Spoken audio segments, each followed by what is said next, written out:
A plant grows at the edge of every garden, every cracked sidewalk, every forgotten field.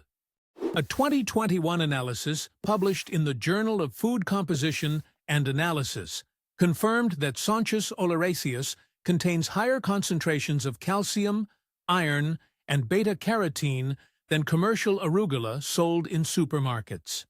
Ancient Greek physicians documented it as a restorative food. Theophrastus, the father of botany, described it in the 3rd century BC as a plant of reliable nutritional abundance. The Roman naturalist Pliny the Elder recorded in Naturalis Historia that Theseus consumed sow thistle before facing the Minotaur, a mythological endorsement of its perceived strengthening properties. Today, this plant is called a weed. It is sprayed, pulled, and discarded, a nutritional archive treated as a criminal. Its name is sow thistle, Sonchus oleraceus. If learning about overlooked plants like this one interests you, consider subscribing. This channel exists to document what agriculture forgot. And stay until the end, because the story of its milky sap holds a secret that ancient Greek physicians used and modern agriculture actively wants forgotten. Sonchus oleraceus is an annual herb belonging to the Asteraceae family. Its leaves are lobed, deeply toothed, and clasp the stem with soft, rounded auricles. The entire plant bleeds a white latex sap when broken, a trait shared with its cousin, the dandelion. This milky compound is not decorative. It is a chemical defense system. Bitter compounds called sesquiterpene lactones deter herbivores and compete with pathogens. The plant flowers in small, pale yellow heads that close by midday. Seeds disperse on feathery white parachutes, identical in architecture to dandelion seeds. A single plant can produce over 6,000 seeds per season. It tolerates drought, disturbed soil, compacted earth, and full sun. It germinates in temperatures as low as 4 degrees Celsius. Evolution spent millions of years perfecting this plant's survival strategy. Agriculture spent decades trying to erase it. The biological machinery here is extraordinary. It is not stubbornness. It is mastery. Theophrastus catalogued sow thistle among the edible wild herbs of the Mediterranean in his Historia Plantarum, written around 300 BC. He noted its broad distribution and its use as a sustaining food during seasons when cultivated crops were scarce. Dioscorides, the military physician of Emperor Nero, listed it in De Materia Medica among plants consumed for their tonic properties. The Roman agricultural writer Columella referenced it in the 1st century AD as a plant familiar to both rich and poor. In medieval Europe, it appeared in monastery gardens, not as decoration, but as documented food. Herbalists from the 16th century, including Leonhard Fuchs, illustrated and catalogued it in their botanical texts. Across North Africa, historical records describe communities harvesting sow thistle alongside cultivated greens. Indigenous peoples of New Zealand, the Māori, called it puha and integrated it into traditional feasts. It crossed oceans not because humans carried it intentionally, but because it refused to be left behind. 14 civilizations on 4 continents documented this plant as food. The industrial food system had no use for a plant no one could own. So the archive was quietly closed. Dry weight analysis of Sonchus oleraceus leaves reveals a nutritional density that most cultivated greens cannot match. Iron content reaches levels comparable to spinach, often exceeding it in plants grown in mineral-rich soils. Beta-carotene concentrations surpass those measured in commercial lettuce varieties by a significant margin. Calcium levels rival those of young kale leaves before industrial breeding diluted the mineral profile. The plant contains measurable quantities of vitamin C, vitamin K, and folate. Flavonoid compounds, including luteolin and apigenin, have been identified in multiple phytochemical studies. These are not exotic compounds. They are the same antioxidants found in expensive supplements.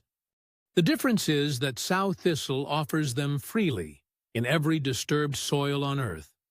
Modern breeding programs have consistently prioritized shelf life, uniform size, and shipping durability over nutritional density. The result is a supermarket full of pale, watery leaves. The sow thistle has never been bred. It has never been weakened. Its nutritional identity is still intact, wild, uncompromised, and free. That is precisely why it appears on no shelf. The white latex of Sonchus oleraceus has been a subject of ethnobotanical documentation for over 2,000 years. Ancient Egyptian medical papyri referenced latex-producing plants in the context of traditional healing preparations. Greek physicians of the Hippocratic tradition documented the use of bitter plant compounds for their digestive properties. The sesquiterpene lactones responsible for the sap's bitterness are the same class of compounds studied in modern phytochemistry. Research published in peer-reviewed journals has identified taraxacin and related bitter glycosides in Sonchus species. These compounds have been the subject of laboratory investigations examining their biological activity. Traditional healers across the Mediterranean, the Middle East, and East Asia all independently arrived at the same conclusion about this plant's sap. Independent convergence is not coincidence. It is empirical evidence accumulated across centuries. Medieval European herbalists documented topical applications of the latex for minor skin complaints. This knowledge was passed from monastery to monastery, from healer to healer. Then came the patent office, and plants that could not be registered became plants that did not exist.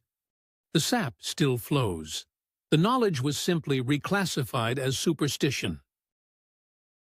Sow thistle was formally classified as a noxious weed in agricultural legislation across multiple countries during the 20th century. The logic was straightforward. It competed with monoculture crops for space and nitrogen.